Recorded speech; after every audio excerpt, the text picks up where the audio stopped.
ბათუმის აეროპორტის შემდეგ სანახაობა პიაცაზე გაგრძელდა, სადაც ცეცხლი ვეტერანმა ფეხბურთელმა რევაზ შელებაძემ შეიტანა. აქ ქვეყნისთვის მთავარი სპორტული მოვლენა საზეიმო კონცერტით აღნიშნეს. კონცერტს ჩვენი ჟურნალისტი სულხან მესხიძე დაესწრო. ვეტერანი სპორტსმენი რევაზ შელებაძე ბოლო მეჩი რაღდნა იყო, რომელმაც ოლიმპიური ცეცხლი პიაცას მოედანზე მთავარ თასში აანთო.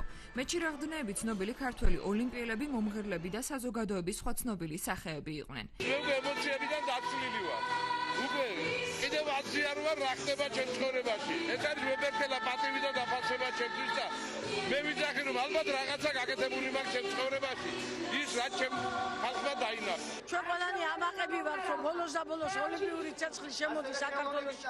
ეს დიდი მოვლენა, ეს არის ისტორიული მოვლენა. თითქმის 2 საათს გაგრძელდა კონცერტი ბათუმის პიაცაზე. სცენაზე ერთმანეთს ქართული ესტრადის ვარსკვლავები ენაცვლებოდნენ. მათ შორის იყო ადგილობრივი სოლო შემსრულებლებიც. პირველ რიგში მინდა მიულოცო 26 მაისი დამოუკიდებლობის დღე მთელ საქართველოს და ეს მართლაც რომ ისტორიული დღე საქართველოსთვის და კერძოდ ჩვენი ქალაქის. ყველაზე საყვარელი დღეა საქართველოს დამოუკიდებლობის დღე. მიულოცავ სრულიად საქართველოს და ის დამთხევა რაც დღეს მოხდა რომ ოლიმპიური ცეცხლი შემოვიდა საქართველოში და ბათუმიდან დაიწყო ამ ცეცხლმა მოგზაურობა.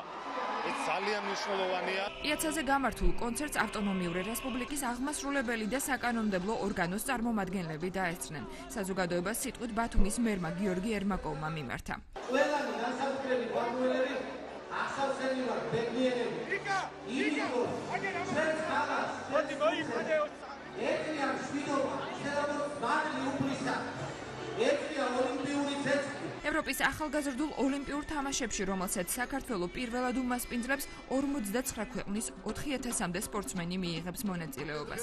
ერთ-ერთი ყველაზე მნიშვნელოვანი სპორტული ღონისძიების მასპინძლობის უფლება ჩვენმა ქვეყანამ 5 წლის წინ 2010 წლის 27 ნოემბერს ბელგრადში ევროპის ოლიმპიური კომიტეტის ასამბლეაზე ხმათა უმრავლესობით მოიპოვა.